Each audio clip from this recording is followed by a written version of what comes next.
Le webinaire donc démarrera d'ici quelques minutes. On va attendre les participants retardataires.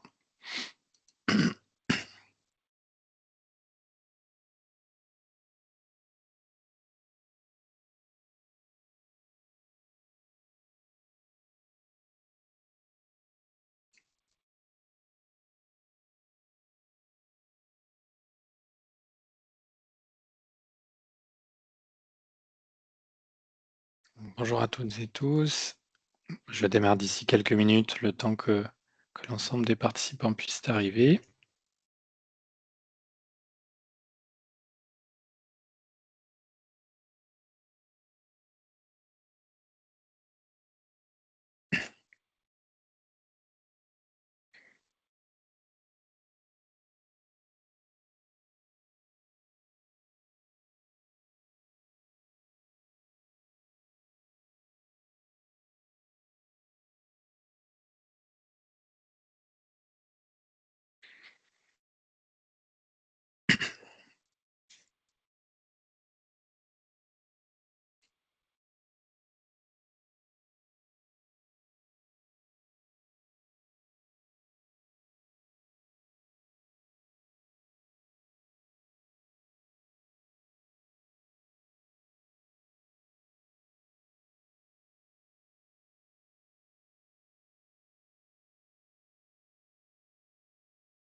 Non, je démarre dans une petite minute.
Allez, parfait, on va commencer. Donc, tous les participants ne sont pas arrivés, mais c'est pas grave, ils arriveront au fur et à mesure. Le replay, quoi qu'il en soit, est enregistré.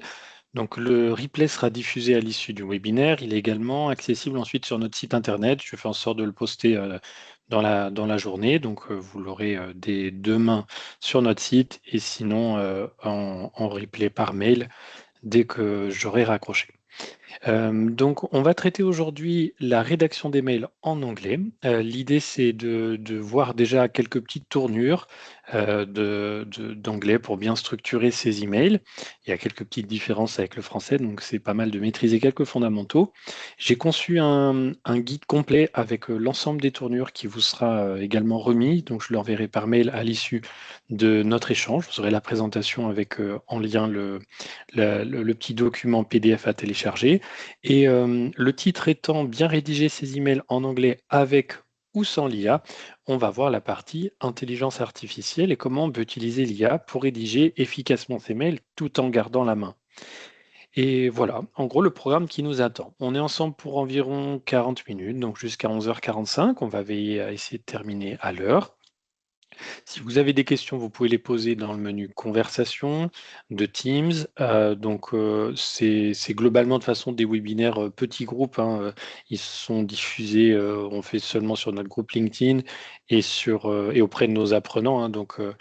On reste en petit groupe, ce qui nous permet de garder quand même des échanges par écrit. Si vous aviez des questions, surtout, n'hésitez pas à les poser. Donc je vais démarrer du coup la présentation. On va avoir donc le programme, comme je vous le disais, un petit point sur les fondamentaux de la rédaction des mails. Souvent, on voit aujourd'hui vraiment deux types de mails, des mails bien structurés par des personnes qui ont déjà l'habitude de transmettre des mails, et puis ceux qui ont un petit peu moins l'habitude, qui envoient des mails assez approximatifs. Donc on va essayer d'échanger rapidement là-dessus, rappeler les calques fondamentaux, pour rentrer ensuite dans le vif du sujet, les tournures courantes et un modèle de prompt pour rédiger des emails efficace. Donc, j'ai un petit bout qui est sur cette présentation et l'autre bout qui va être sur le petit guide que je vous enverrai avec l'ensemble des tournures qui seront utiles, en tout cas à garder sous la main lorsque vous rédigez vos emails. Donc, tout d'abord, les fondamentaux de la rédaction des emails, en particulier en anglais. Donc, petit truc que je vous conseille à l'usage, si vous ne le faites pas déjà, c'est d'utiliser des modèles préconçus d'email. Alors, des modèles préconçus, c'est vous qui allez les préconcevoir. En fait, l'idée, c'est que vous puissiez identifier des mails types que vous envoyez, voire des tournures types que vous envoyez, et utiliser des outils qui permettent de traiter des modèles de mails. Donc, si vous utilisez Outlook, il y a un outil qui est préconçu à l'intérieur, enfin qui est à votre disposition, qui s'appelle My Templates, qui est déjà inclus dans Outlook et qui permet de stocker quelques tournures toutes prêtes ou mails tout prêts. Et ça aide grandement, ça évite de passer longtemps à structurer l'ensemble de ces mails.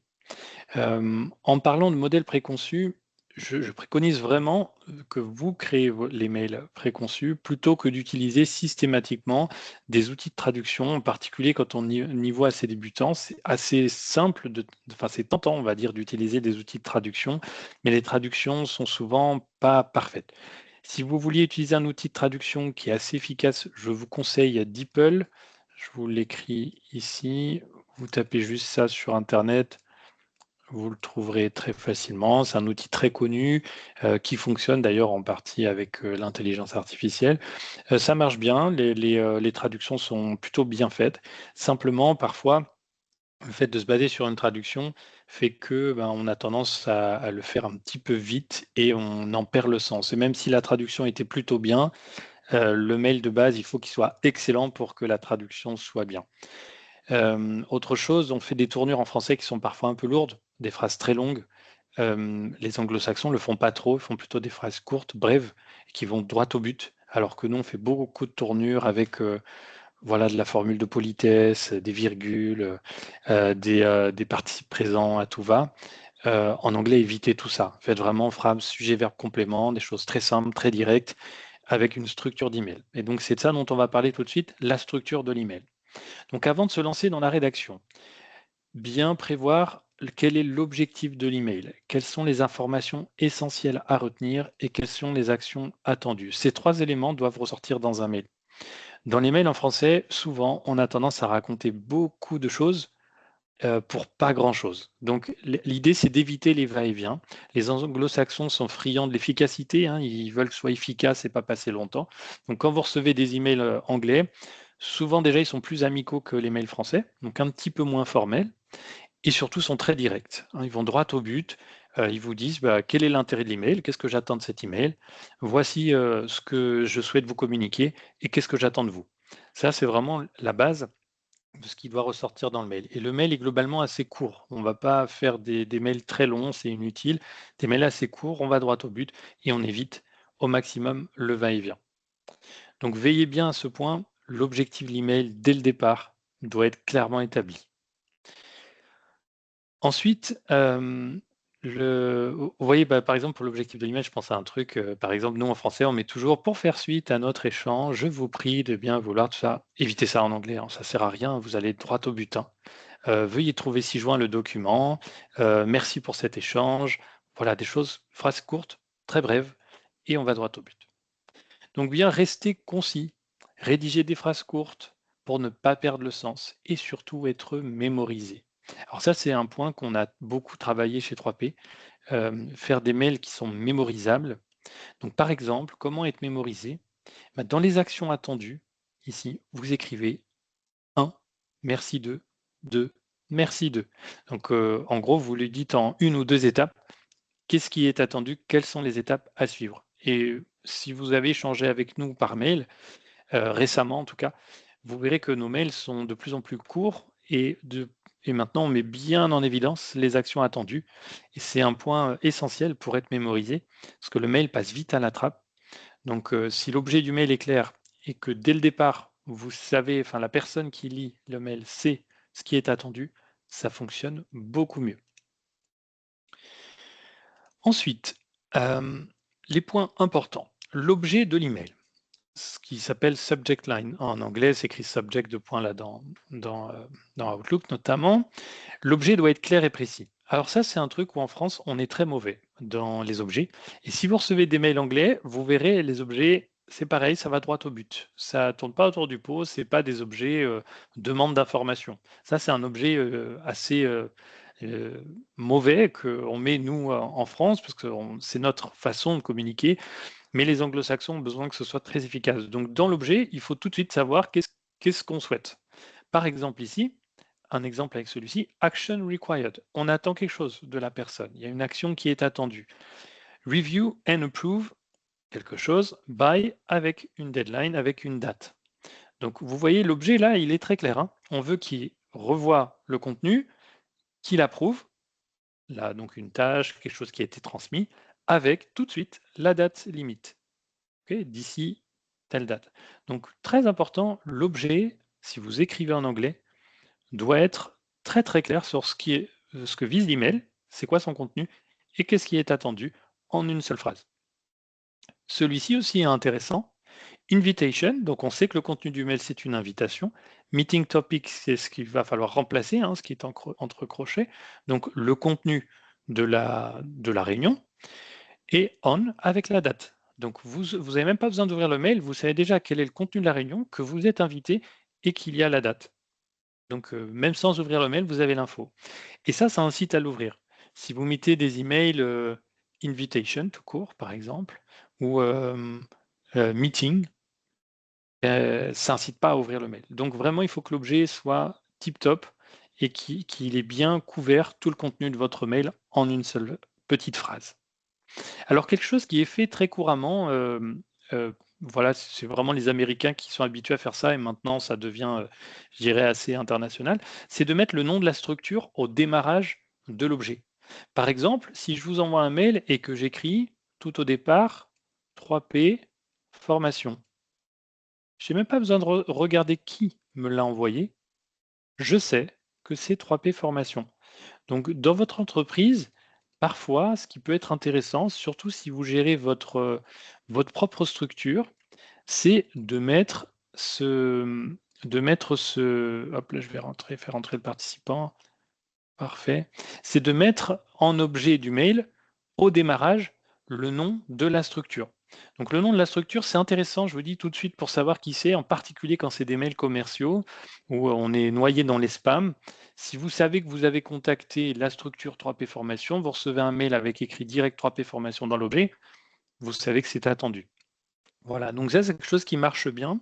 Et là, au départ, dans l'objet qui est proposé, dans les deux qui sont en gras ici et là, c'est que on a compris que là, une action est attendue et là, que c'est une invitation. Donc, le contenu est tout de suite présent dès le début de l'objet. Parce que l'objet, parfois, est trop petit pour être affiché dans les boîtes mail et il y a 3 petits points. Donc, c'est pour ça, le début de l'objet est vraiment clé. Donc, c'est valable en français comme en anglais, hein, mais je vous dis, les anglo-saxons sont vraiment cherchent vraiment l'efficacité. Ils détestent perdre du temps, il faut que ça fonctionne bien, en particulier les Américains. Si vous échangez avec des Américains sur des visios ou des mails, vous verrez que c'est concis, ça va droit au but, vous savez ce qui est attendu, vous savez le contenu, et on ne tourne pas autour du pot. Alors que nous, en France, on est beaucoup dans de la tournure très formelle, avec des virgules, des phrases longues et des objets imprécis. Mais c'est notre façon de communiquer hein, qui marche bien entre Français, mais quand on sort du cadre français, c'est moins efficace et moins marquant. Ensuite, le corps de l'email. Le corps de l'email, il doit avoir 3 phases. La première phase, une introduction, qui doit mentionner clairement l'objectif. Donc souvent, on commence par une phase de politesse, hein, j'en fais abstraction, mais on va le revoir juste après. Au départ, tout de suite, une introduction. La première phrase doit indiquer quel est l'objectif du mail. Comme ça, il n'y a pas besoin de se concentrer dans le contenu de la lecture. Au départ, j'ai l'objectif. L'email doit être visuellement structuré. Alors, visuellement structuré, ça veut dire qu'on saute des lignes. On va adopter un ton qui va être fonction de notre interlocuteur. Si on le connaît bien, on peut être très amical. Si on le connaît moins bien, un peu moins. Mais comme je vous l'ai dit, les Anglais, en général, enfin les Anglo-Saxons, vont être beaucoup plus sympathiques, beaucoup plus cordiales que nous en France, où on met beaucoup de formalités avec le vouvoiement et compagnie. Vu que le vouvoiement n'existe pas en anglais, déjà c'est plus facile. Rien qu'au départ, nous on va avoir tendance à indiquer bonjour monsieur ou monsieur madame. Eux souvent vont indiquer, des fois même, il n'y a pas longtemps j'ai eu un échange en anglais avec des Indiens, directement le début du mail c'était hi there, salut. Voilà, alors que j'ai jamais échangé avec ces gens. Donc ils s'essaient, enfin souvent ils sont beaucoup plus sympathiques. Donc l'email visuellement structuré, le ton adapté bien sûr, les tournures simples et directes. Alors les tournures simples et directes, c'est pas facile pour nous francophones. On est habitué à ces tournures complexes. Du coup, c'est pour ça qu'il est intéressant d'avoir toute une batterie de tournures préconçues avec vous qui permettent d'ores et déjà de fixer le cadre et d'éviter les tournures à rallonge avec les participes présents que nous on met un peu partout. Et enfin, la conclusion. La conclusion de l'email est intéressante de dire, en gros, ce qui est attendu, c'est les fameuses actions requises, et avec l'appel à action, une liste des actions qui est attendue de la part de l'interlocuteur. Et vous verrez, quand vous lisez souvent des mails français, on ne se rend pas trop compte, ce qu'on a l'habitude d'écrire de cette façon. On dit rarement clairement qu'est-ce qu'on attend de l'interlocuteur. Merci de bien vouloir. C'est une tournure qui n'est pas suffisamment claire. J'attends de vos nouvelles, deux points. Merci de me transmettre tel point, tel document, merci de répondre sous telle date, ou merci de me transmettre tel document d'ici telle date, ça c'est efficace. Par contre, merci de bien vouloir me retourner un email pour m'indiquer vos disponibilités. Merci de m'indiquer vos disponibilités, beaucoup plus efficace. Si vous adoptez ça déjà en français, en anglais, c'est encore plus vrai, hein, il faut que ce soit très clairement établi. Donc n'hésitez pas à mettre quelques informations en gras, comme je le fais ici. Voilà, ça marche bien. Un petit modèle de mail pour décrypter cette structure que je vous préconise ici. Donc là, c'est un email en anglais, qui est un email type, tel que vous pourriez l'enregistrer sous forme de modèle. Donc on retrouve tout en haut l'objet. L'objet qui est ici, Your inquiry about our custom solutions. Donc ici, votre demande à propos de nos solutions custom, sert plutôt sur mesure. Alors ici, on voit clairement l'objet. Your inquiry, votre demande à propos, et on a le thème. Donc on sait tout de suite le sujet, de quoi il s'agit. Ensuite, on va retrouver les formules de politesse au début et à la fin. Donc ici, hello Mr. ou Mrs. le nom, et en bas, best regards, c'est une tournure tout à fait courante, mais qui reste très formelle ici, hein. Best regards, et hello, ça pourrait être dear aussi, on va en voir quelques-unes comme ça, cher. Ensuite, on a la structure de l'email au départ, je vous ai dit l'introduction. Thank you for reaching out, quelque chose qui est très couramment utilisé, donc ça c'est un phrasal verb, to reach out, contacter. Thank you for reaching out with your query. Query, inquiry, tout ça, c'est des demandes about our product X. Donc là, il faudrait remplacer par le nom du produit. I'm glad to provide further details. Donc, je suis ravi de vous fournir de plus amples détails. Donc, tout de suite, on sait le contexte. Hein, ok, pourquoi on lui écrit, donc merci de nous avoir contactés, je suis ravi de vous fournir de plus amples détails. Donc, on sait qu'en dessous, il y a de plus amples détails. Et donc, les plus amples détails vont arriver. Pour ça, on voit que l'email, là, à droite, je vous ai mis une accolade pour montrer qu'il est bien structuré. On a bien sauté des lignes, on a séparé les formules de politesse, on a bien la signature en dessous. Et donc, le corps du mail est facilement identifiable. Ce qu'on pourrait ajouter ici, c'est mettre du gras sur les informations importantes, voire encadrer les actions qui sont attendues. Ça pourrait être encore mieux, mais en soi, on voit la structure là qui est plutôt bonne. Tout en bas, la partie conclusion et appel à l'action. Please let me know a convenient time for you. We are committed to providing the best possible service to meet your needs. Donc là, on attend une réponse de la part de la personne. Hein. Please let me know a convenient time for you pour un rendez-vous. Et là, il le dit juste avant. Additionally, I would be happy to set up a meeting to discuss your project requirements in more detail. Donc ici, on attend simplement son retour avec une date ou une heure de rendez-vous pour pouvoir positionner le rendez-vous. On pourrait faire encore plus rapide, encore plus direct. avec des tournures un peu moins formelles. Là, on est vraiment sur un email purement commercial, quelque chose de très, très structuré, très formel.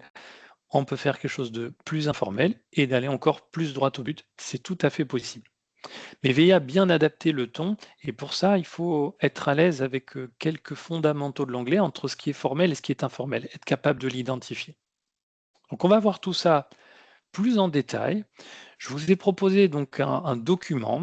J'ai pris le temps de concevoir ce document avec tous les éléments clés, les tournures les plus courantes et surtout le modèle de prompt. Alors ça, aujourd'hui, l'IA est beaucoup utilisée, mais souvent très mal utilisée pour faire n'importe quoi. Donc quand vous rentrez une demande à l'IA qui est mauvaise, ben, le contenu du mail est juste mauvais. Donc ce que je vous propose, c'est je vous ai proposé un prompt très développé, pas un petit prompt, merci de me créer un mail et ça, mais quelque chose de bien structuré et vous allez voir le résultat est très intéressant. C'est avec une validation en étapes pour que vous gardiez la main sur la création du mail. Voilà, j'y reviens, je développerai un petit peu plus sur la partie IA parce qu'aujourd'hui, elle est souvent pas utilisée comme il se devrait. C'est-à-dire, on a tendance à vouloir déléguer beaucoup de choses à l'IA et on en oublie bah, nos compétences à nous. Donc là, le prompt que je vous propose, il ne va pas créer l'email tout seul. C'est vous qui allez l'accompagner étape par étape pour valider les contenus. Allez, on va voir quelques petites tournures ensemble. Donc, vous avez un bouton au centre ici, hein. Ce bouton, quand vous consulterez la présentation, il y a juste à cliquer dessus et la présentation s'ouvrira en ligne. Elle est téléchargeable. Donc, vous aurez tout ce qu'il faut. Je vous l'ouvre. Donc, voilà comment se présente le document. Bien rédiger ces emails en anglais avec ou sans l'IA. Il y a une petite présentation et voici quelques tournures. Je ne vais pas toutes les présenter, mais en tout cas, vous en aurez quelques-unes. Hop, je vais faire quelques surlignages parfois si besoin. Allez, super. Parfait. Donc ici, est-ce que j'ai bien activé? Oui, c'est bon. Alors, ici, je vous ai d'abord décortiqué, avant même de parler des formules de politesse, la partie introduction et conclusion, pour que ce soit efficace. Donc, comment introduire le mail et le clôturer. Donc, vous voyez l'esprit de garder des modèles de mail où vous structurez d'avance les choses, c'est un vrai gain. Donc, I'm writing to discuss. I would like to bring your attention on. Donc voilà, vous avez des choses pour initier une conversation. En réponse à une communication précédente. Thank you for your prompt reply, quelque chose qui est très souvent dit. Thank you for your interest. Further to our recent conversation, etc., etc. On pourra en créer plein d'autres. Mais l'idée, c'est que là, moi, je vous donne tout plein de tournures qui sont utiles. Et si vous avez des mails à envoyer en anglais, bah, mettez-les dans une base avec quelque chose qui est pré-développé sur la base de ces tournures. Et comme ça, il y a juste à le copier-coller et vous finissez les phrases, tout simplement. Et votre mail sera naturellement structuré. Pour une mise à jour, I'm reaching out, on retrouve ce mot reaching out, reach out, contacter dans le cadre voilà, d'une demande, comme on l'a vu là, to provide an update on, in continuation of our last discussion. Du côté des conclusions, alors pour des conclusions, on a dit que l'idée c'est de pouvoir clôturer et en même temps demander quelque chose. Donc là, on invite à une action. Please let me know your thoughts. Tout à l'heure, on a vu, c'était pas please let me know your thoughts, c'était please je ne sais plus ce que c'était, convenient, provide me with a convenient time for you, quelque chose comme ça. Mais c'est ce principe-là, please let me know, on le retrouve très couramment. Hein. Merci de me faire savoir, merci de me transmettre. I'm looking forward to, plus verbe en ing, structure très, très, très, très courante dans les mails ou dans les courriers. Donc, I'm looking forward to, c'est en gros, je suis dans l'attente, j'attends avec impatience. Mais après, attention, en anglais, c'est bien verbe en ing. Et on peut le mettre aussi, là, c'est au présent continu, I'm looking forward, mais on pourrait mettre I look forward. Hein, les deux se disent sans problème. Thank you for considering this matter. Pour conclure, I appreciate your input on this issue. On pourra en ajouter plein. Je parcours assez rapidement, on ne va pas tous les voir, mais pour que vous voyez un petit peu l'esprit de ce que je vais vous transmettre. Pour proposer de l'aide ou des informations supplémentaires, should you need any further information? Alors ça, c'est une tournure qui est très formelle, qui est jolie, qui fait bien. On va inverser ici, au lieu de dire you should need, should you need. C'est une structure très, très, très formelle où on invite la personne à. C'est très intéressant pour remplacer le si dans une structure très formelle. Vous avez la oui, je vous ai bien mis la traduction. Si vous avez besoin d'informations, should you need any further information, au lieu de if you need any further information. Voilà, donc on anticipe le fait qu'il va avoir besoin. C'est pour ça que je vous disais, you should need any further information. C'est-à-dire, si vous, là, dans le sens, vous auriez besoin d'eux, eh bien, pour dire si vous auriez besoin d'eux ou si vous avez besoin d'eux, on inverse juste should you need. On sait qui va avoir besoin, donc on dit should you need. Si vous avez besoin d'eux, ça va être une manière de poser quelque chose de conditionnel. Feel free to reach out. Je vous ai ajouté celle-ci qui est reach out, qu'on retrouve encore. Hein. Donc, vous repartirez avec quelques mots utiles que vous connaissez peut-être déjà, d'autres non. Feel free, sentez-vous libre d'eux ou n'hésitez pas à, c'est très très courant aussi, hein, feel free, et reach out qu'on a revu tout à l'heure. If you have any questions, donc le any, voilà pour les grands débutants, à revoir, any questions, si vous avez des questions, cette tournure polie marche bien, plutôt que if you have questions. Les formulations de requêtes et de réponses. Alors, pourriez-vous, could you please, ça c'est très formel. I would be glad if you could, ou I would be grateful if you could. Je vous serais reconnaissant de grateful. I would be glad if you could, je serais ravi si vous pouviez. Demande spécifique. Would you be able to provide? Donc là, sous forme de question. Can we arrange a meeting to discuss? Etc. Je vous ai mis la confirmation, l'expression d'un accord. That sounds good. Voilà, quelque chose de sympathique, cordial, mais qui reste quand même professionnel. Un refus poli. Donc, c'est pas facile d'exprimer le refus en anglais parce que nous, en français, on a tendance à mettre, je vous dis, des tournures à rallonge, surtout quand on veut dire quelque chose de négatif, pour essayer de nous justifier. En anglais, il faut être assez direct. Il faut être direct, je vous l'ai dit, mais on met quand même quelques formes. I'm afraid that, j'ai bien peur que, unfortunately, I'm unable to, I understand the situation, but, on vient poser ici, top, hop là, faire échappe, je ne sais pas si je peux, si. But, voilà. I regret to inform you that, pareil, c'est une tournure qu'on retrouve très souvent. Les alternatives à un refus, la communication d'un délai de traitement. Alors, le délai, attention dans les mails, le délai, on a, nous, en tant que latin, on ne tient pas trop les délais, souvent. C'est pas une critique, hein, c'est un état de fait. Les gens s'engagent sur des délais qu'ils ne respectent pas. Il n'y a rien de plus insupportable quand vous êtes à cheval sur les délais. Et pour les anglo-saxons, attention, les délais sont essentiels. Ils aiment bien qu'on communique des délais, et si vous n'avez pas de délai, n'en communiquez pas. Aussi simple que ça. Parce que ça peut nuire complètement à une relation commerciale si vous engagez sur un délai et que vous ne le respectez pas. Encore une fois, j'insiste sur tous les Américains hein, qui sont vraiment dans l'efficacité, la productivité.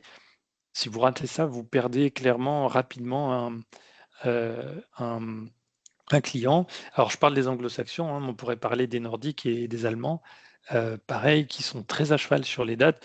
Et si vous mettez une date, respectez-la. Aussi simple que ça. Sinon, as soon as possible, voilà, ou soon, ou je ne sais pas, when I'll be available, when I'm available, ou quelque chose comme ça, je ne sais pas, mais quelque chose de vague, où vous ne dites pas clairement la date si vous n'êtes pas sûr. Hein. Donc ça, très important. Donc revenir vers vous, get back to you. OK. Les relances, si on relance quelqu'un, l'ajout de pièces jointes. Alors ça, pareil, c'est quelque chose souvent mal tourné par les Français quand c'est pas très bien maîtrisé. Donc je vous joins ou j'ai joint. Le plus simple, I've attached, I'm attaching ou please find attached que on retrouve très souvent. Hein. Donc joint, c'est attached. Voilà, alors que nous, on dirait souvent veuillez trouver en pièces jointes. Vous voyez la tournure française et vous voyez la tournure anglaise. Je vous attache, j'ai joint. La différence là, elle est flagrante. Les formules de politesse. Donc tout ça, bien sûr, vous est transmis. Hein, rassurez-vous, vous pourrez le reprendre à tête reposée. On a vu tout à l'heure dans le modèle de mail, hello, donc c'est moins formel, mais ça reste quand même assez formel. Et hi, si vraiment c'est de l'informel. Mais je vous ai dit du hi, on le retrouve de plus en plus, même quand c'est du commercial avec des gens qu'on ne connaît pas.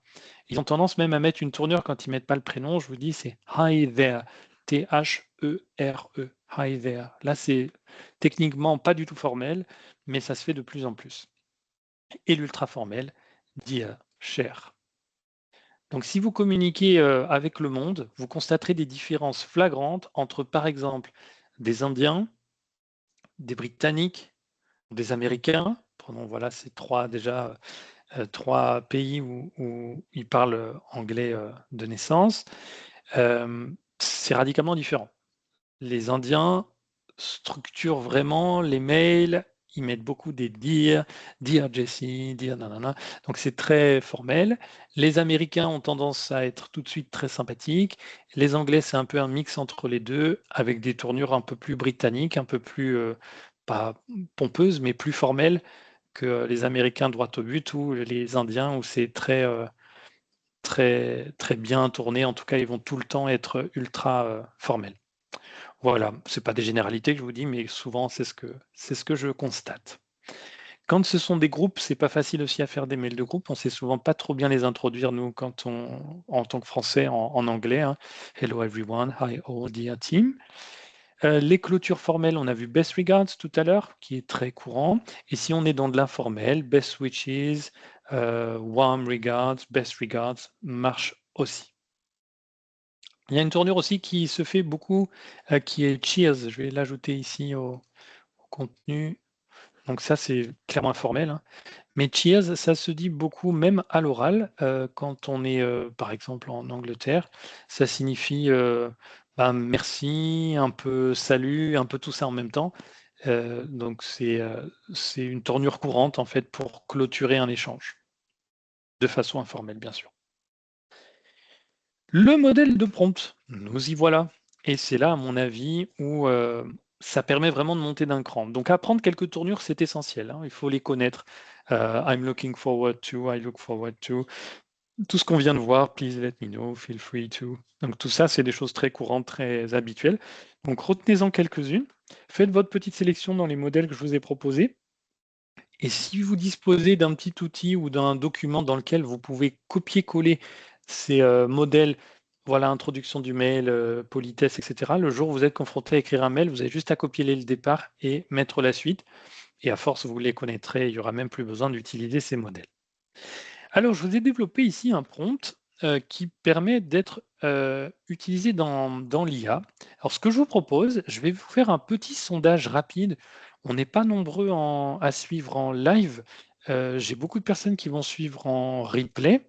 Je pensais qu'il y aurait plus de personnes en live parce que j'avais pas mal d'inscrits, mais c'est des gens qui vont joindre en replay, pas de souci. On changera d'ailleurs par ailleurs en 2026 le jour des webinaires, parce qu'on est les mercredis, et j'ai eu pas mal de retours qui m'indiquaient difficile pour moi le mercredi, c'est le jour des enfants. Donc on va veiller à changer le jour. Ça va pas être évident pour nous, mais on va essayer de trouver un jour, peut-être le jeudi, peut-être le mardi. Donc vous serez au courant au fur et à mesure. Pour rappel, les webinaires ont lieu toutes les 2 semaines aujourd'hui. On verra si on garde ce rythme ou si on passe sur une fois par mois en 2026. Pareil, on vous tiendra au courant. Pour l'instant, le planning est fait jusqu'en décembre.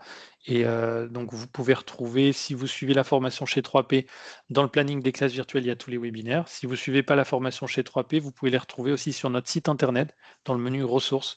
Il y aura le planning des webinaires.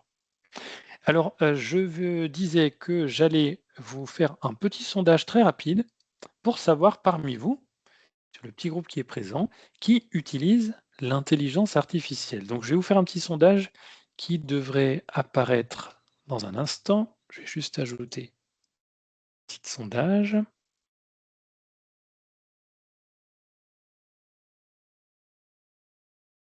Parfait. C'est en train de charger. Ça devrait être rapide. Voilà. Donc, je vous lance un petit sondage qui va apparaître à l'écran. Vous mettez juste une petite coche si vous utilisez l'IA aujourd'hui et une croix si vous ne l'utilisez pas.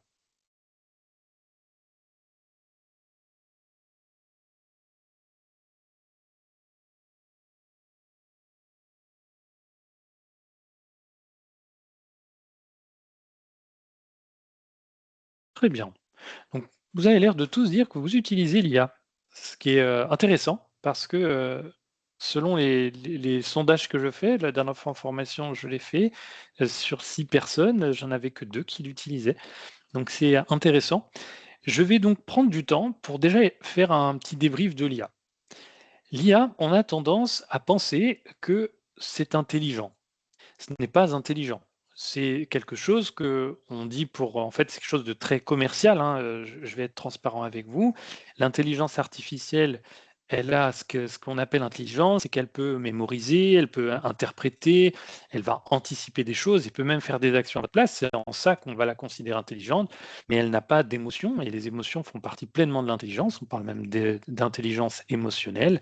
Les interactions sont très limitées, elles se font par écrit ou rapidement à l'oral, mais il n'y a pas d'intention. Il n'y a pas d'intention particulière. L'intention de vous satisfaire, tout ça n'existe pas. L'outil est juste programmé pour répondre systématiquement à une demande que vous lui faites. Donc, il faut vous dire que c'est l'intelligence artificielle, c'est pas un copain, c'est un outil. Ça, c'est un premier point. Donc, on ne va pas la tutoyer, on ne va pas lui dire s'il te plaît, ça ne sert à rien. C'est pas votre ami, c'est pas votre collègue, c'est un outil qui va répondre à votre demande. Il est programmé pour ça. Retenons juste ça et ça permet déjà de dire OK.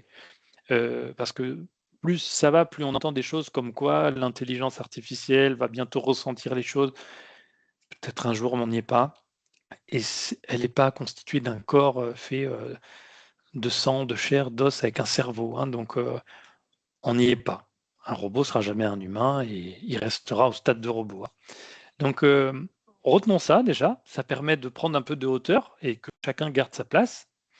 Ensuite, deuxièmement, une demande mal structurée entraîne un résultat médiocre, même mauvais.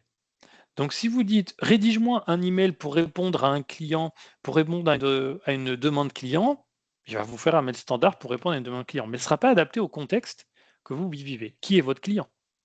Euh, Comment vous entendez avec lui? Est-ce que vous le côtoyez souvent? Est-ce que c'est un ton amical, formel, informel?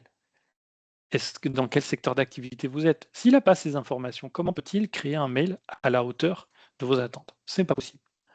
Donc vous allez trouver plein de choses sur internet avec des structures, où on met des rôles, où on dit: «Alors tu es un super agent ou un spécialiste de la rédaction des mails, et rédige-moi un mail». Tentez de mettre: «Tu es une chèvre et rédige-moi un mail», vous verrez qu'il rédigera le mail de la même façon.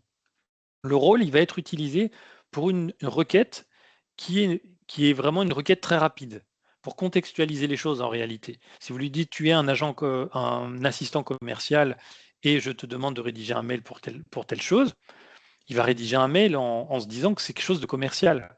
Mais il n'en sait rien, un assistant commercial. Pour tout vous dire, l'IA, elle ne sait pas décrypter des mots, elle décrypte des parties de mots, qui s'appellent des tokens. Vous pouvez faire des recherches sur Internet là-dessus, hein. Le token, ce n'est pas un mot, hein, c'est une petite partie du mot. Et lui, il va chercher la fréquence d'usage de cette petite partie de mot pour aller essayer d'anticiper le sens que vous voulez dire et donc en déduire quelque chose à partir de ce qu'il va trouver. Mais il ne comprend pas les mots en tant que tels, hein. C'est du décryptage de petits mots qui va aller rechercher pour ensuite en déduire votre intention, plus qu'un sens, même une intention, l'intention de votre mail. Bah, c'est du commercial, peut-être il va le décortiquer comme ça, même commerce et un petit bout cial. Vous verrez, si vous faites des recherches sur les tokens, il y a un outil qui s'appelle Tokenizer, qui est très intéressant, que je peux vous montrer ici, hein. Tokenizer, ça doit être OpenAI, je crois, qui fait ça. Voilà, Tokenizer. Donc voilà, par exemple, j'écris: «Tu es assistant commercial». Voilà comment l'IA va décortiquer ça. Donc là, «Tu es assistant commercial». Prends les mots, hein, et «Je souhaite que tu rédiges un email». Voilà, donc là, on le voit. Parfois, c'est un mot. Vous voyez, ça, c'est le découpage de l'IA, comment elle va rechercher. Parfois, il prend les mots. Et puis parfois, c'est des bouts. Là, c'est RED et IJ. Voilà. Ça, vous voyez, une bonne, les autres, bah, ça tombe bien, c'est des mots complets. Mais des fois, il va les couper comme ça. Et donc, du coup, il n'utilise pas les mots. Il ne comprend pas les mots. Lui, il va chercher la récurrence, que ça signifie sur le web, et ainsi de suite, hein. Et il a été entraîné pour ça, donc il finit par en déduire un contexte. Alors, comment on va structurer un prompt concrètement? Je vous dis ce qu'il ne faut pas faire, mais voilà ce qu'il faut faire. Un prompt complet, c'est d'indiquer le but de ce que vous recherchez, un contexte, des instructions et un type de réponse. Et là, vous allez lui indiquer notamment le ton. Alors, qu'est-ce qu'on attend à l'intérieur? La structure, je vous la fournis ici. Vous aurez juste à copier tout ça, le mettre par exemple dans un Word. Vous remplacez tout ce qui est entrecroché par le texte que vous souhaitez et vous le déposez dans ChatGPT, Gemini, Copilot, ce que vous voulez. Et vous verrez le résultat. C'est pas du petit prompt, comme je vous ai dit, où on indique tu es assistant commercial et tu m'envoies un mail. À aucun moment je le tutoie et en plus de ça, tout est très structuré. Alors, par exemple, je lui dis rédiger un email en anglais pour. Et là, je lui indique l'objectif de l'email. Le contexte, je lui indique qui est l'expéditeur du mail. Donc là, je parle de moi. Qui êtes-vous? Quelle est votre fonction? Décrivez brièvement l'activité de votre organisation. Donc, je m'appelle Jessie Picard, je suis président de la structure. 3P Formation est un organisme qui traite de la formation, des langues, etc. Le contexte. Je souhaite répondre à une demande d'un client qui m'a contacté il y a maintenant 3 semaines, par exemple. Déjà, je vais pouvoir lui dire que c'est il y a longtemps. Ce client souhaitait des informations sur une formation en anglais avec un financement par son compte personnel de formation. Vous voyez déjà la différence, hein. Au lieu de lui dire tu es assistant commercial et tu envoies un mail, on est dans un autre niveau. Ensuite, objectif de l'email. Répondre à la personne en lui indiquant que je m'excuse pour le délai, lui indiquer que j'ai bien pris en compte sa demande et que je lui envoie le programme de formation ainsi qu'un devis sous 48 heures. OK? Information essentielle. On peut mettre, habituellement, je réponds avec un délai d'environ 24 heures, et je suis passé à côté de l'email, par exemple. Et là, du coup, il va créer une formulation qui va venir s'excuser, et tout ça. Destinataire de l'email, qui est cette personne? Alors, c'est un, client qui nous contacte pour la première fois. C'est un particulier qui souhaite financer sa formation par le compte personnel de formation. Il a, je ne sais pas, on peut parler de son intérêt pour les formations en anglais, pourquoi pas. Et ensuite, les instructions. Là, je vous les ai pré-rédigées. Je vous montre juste le premier, hein, je vois le temps qui passe et je ne veux pas vous faire finir trop tard. Rédiger 3 propositions d'objets de l'email et me demander d'en choisir un avant de passer à l'étape suivante. Voilà une façon excellente de garder la main sur l'IA. Je ne lui demande pas de me rédiger direct un mail. Je vais lui demander pour chaque petite partie du mail pour le structurer, de me faire des propositions et moi, je vais les valider avant de passer à l'étape d'après. Donc, 1, je lui demande l'objet, 2, la salutation, 3, le corps de l'email, 4, la conclusion, et enfin, je lui dis, à partir des propositions que j'ai choisies, compose-moi le contenu de l'email. Je veux un ton formel, j'aurais pu mettre informel, amical, peu importe, en langue anglaise et un format de type email. Mais je peux lui demander la même chose en espagnol, en italien, en russe, en tout ce que j'ai envie. Donc j'ai créé un prompt ici sous forme d'exemple pré-rempli pour que vous puissiez voir. Rédiger un email pour inviter un client à convenir d'un rendez-vous. Expéditeur Jessie Picard, président 3P responsable. Machin. Contexte de l'email, planification d'un rendez-vous avec un client. Objectif de l'email, inviter à se rencontrer lors d'une visio Teams, demander ses disponibilités. Le destinataire, c'est Paul Knight, client régulier de 3P Formation, relation professionnelle mais cordiale. Ultra simple, j'en ai pas mis des tonnes pour que vous puissiez voir le résultat. Et je vais aller copier ça dans l'IA. Alors l'IA la plus couramment utilisée, c'est ChatGPT. Je vais aller sur ChatGPT. Moi, personnellement, j'utilise Copilot de Microsoft puisqu'on a des licences Microsoft, mais le résultat est assez similaire aujourd'hui. Quand il y avait beaucoup d'écarts auparavant, maintenant les IA, elles sont assez proches, hein, elles ont beaucoup évolué. Donc voilà, je suis dans chatgpt.com, hein, et dans le petit chat ici. Je vais tout simplement coller le prompt que je viens de rédiger à partir du modèle que je vous ai transmis. Et vous allez voir ce qui va se passer. L'outil va me demander chaque fois de valider les étapes. Je lance ça. C'est parti. Donc là, il commence à me répondre en anglais parce qu'il a compris que j'étais en anglais. Here are 3 subject line options for the email. Please choose the one you prefer before you proceed to the next step. Donc voilà les objets qu'il me propose. Scheduling a Teams meeting, your availability. Donc on sait déjà que c'est une réunion Teams. Vous voyez, hein, l'objet il est top là, hein. Let's set up a meeting. On sait qu'on doit se mettre d'accord pour fixer le rendez-vous. Planning our next session. Proposing a video call. Availability for a quick check-in. Je vais prendre par exemple l'option 1. Je valide. Il va passer à l'option 2 qui était rédiger la partie salutation. Dear Mr. Knight, hello Paul ou Dear Paul. Là, je pourrais lui dire quelque chose de moins formel. Je peux réinteragir sur cette étape 2. Je vais choisir le numéro 2 et c'est parti. Numéro 3, Email Body Proposals. Donc là, il est sur le contenu du corps. Option 1. I hope this message finds you well. I'm reaching out to schedule a short Teams meeting to discuss your upcoming training needs, etc. Friendly and engaging. Il me dit là le type que je veux. Concise and efficient. I'm contacting you to arrange a quick Teams call to review your upcoming training plans and see how 3P Formation can assist. Moi, je vais choisir le numéro 3. Allez, c'est parti. Je poursuis ça. Closing paragraph proposals. Donc là, j'ai la fin, la courtoisie. Looking forward to your reply. I'd be happy to coordinate a time, etc. Please feel free. On retrouve feel free, hein, vous voyez, ou look forward. Je vais choisir le 3. Il me dit de me connecter, mais peu importe, je peux rester déconnecté. ChatGPT est gratuit en usage basique comme ça. Si vous voulez un usage plus complexe, joindre des fichiers, tout ça, c'est un usage payant. Et voilà mon email, il est tout prêt.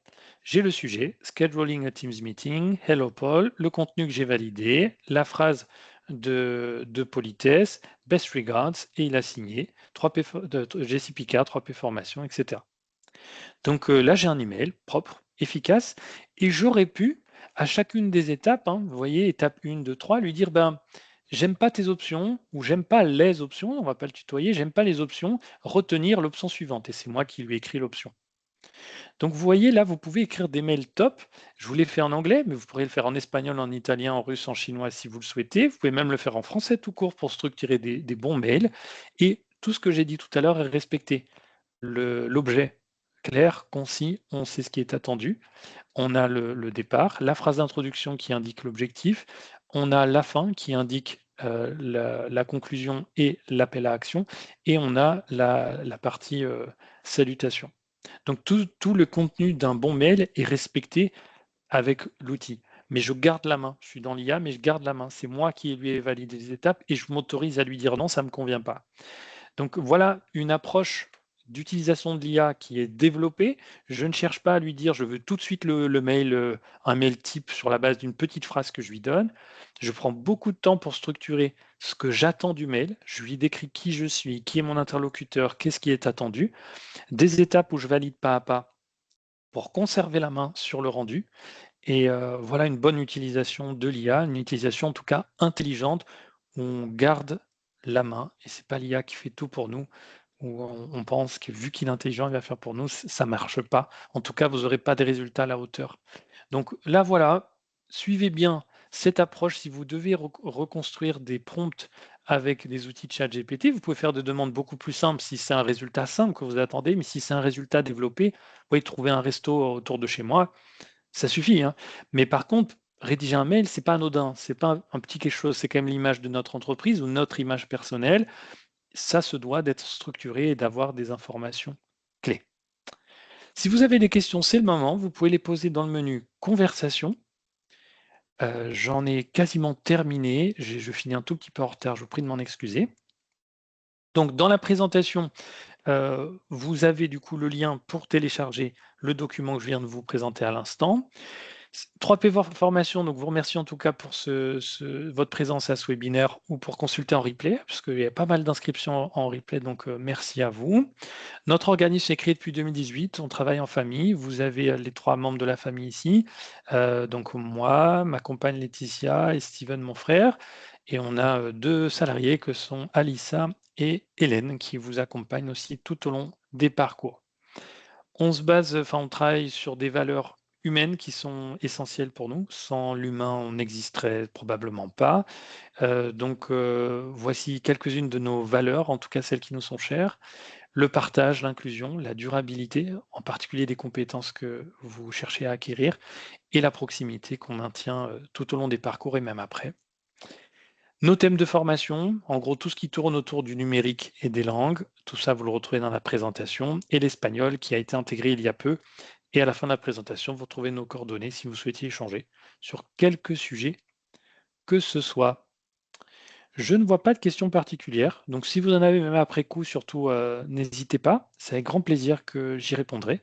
Merci de votre présence, bonne utilisation de l'IA et des tournures que je vous envoie, et je vous souhaite un excellent mercredi, surtout qu'il fait très beau, c'est une belle journée d'octobre qui est bien agréable. Merci, au plaisir et à bientôt. Au revoir.